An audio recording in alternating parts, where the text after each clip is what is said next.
તો અયોધ્યામાં અવસરની ઘડી નજીક છે અને ભક્તો યથાશક્તિ પોતાની ભેટ સાથે અયોધ્યા પહોંચી રહ્યા છે અને કચ્છના ભુજથી ભક્તો 108 કિલો કાંકરેજ ગાયનું દેશી ઘી લઈને અયોધ્યા આવ્યા।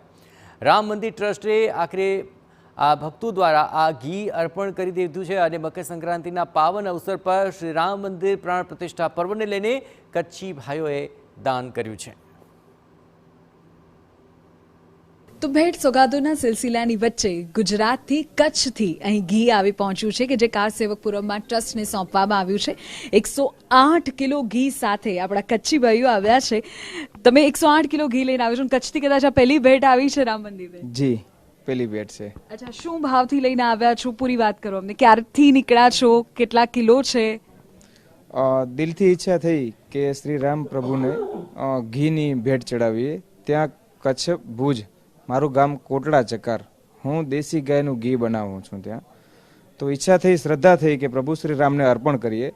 તો 108 કિલો ઘી લઈને અમે 11 તારીખે નીકળ્યા છીએ અને અહીંયા અમે કાલે સાંજે બપોર પછી પહોંચ્યા છીએ અહીંયા। અને એક મનથી ભાવ હતો કે પ્રભુને અર્પણ કરીએ, તો એના માટે આ દેશી ગાયનું શુદ્ધ ઘી લઈને અમે અહીંયા આવ્યા છીએ। અચ્છા, પાછું તમારો અહીં લાવવાનો હેતુ, આજનો દિવસ પસંદ કરવાનો હેતુ એ પણ ખરો કે મકર સંક્રાંતિ છે?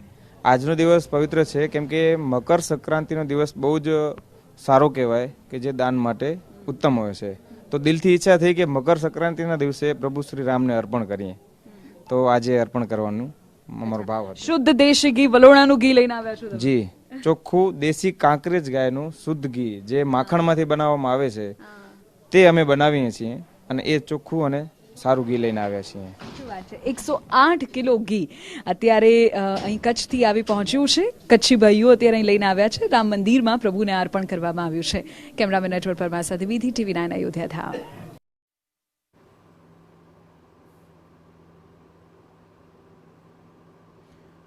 તો અહીંયા આ ઘીનો જથ્થો પહોંચાડી દેવામાં આવ્યો છે અને શુદ્ધ ઘી છે, જે દેશી ગાયનું શુદ્ધ ઘી અત્યારે 108 કિલો અહીં પહોંચાડવામાં આવ્યું છે અને તેના થકી આખરે પોતાની જે ભાવના અને સેવા બંને અહીં કચ્છી માંડુઓએ અર્પણ કરી છે। આપણે જણાવીએ કે અહીં કચ્છી ભક્તો 108 કિલો ઘી લઈને આવ્યા અને રામ મંદિર ટ્રસ્ટને અર્પણ કરી દીધું છે અને આ જ ઘીનો ઉપયોગ આખરે મંદિરના સેવા કાર્ય માટે ઉપયોગમાં લેવામાં આવે તેવી તેમણે અરજ પણ કરી છે। કચ્છી ભક્તો આ રીતે 108 કિલો ઘીની સાથોસાથ પોતાની ભાવના પણ શ્રીરામના ચરણોમાં અર્પણ કરી રહ્યા છે।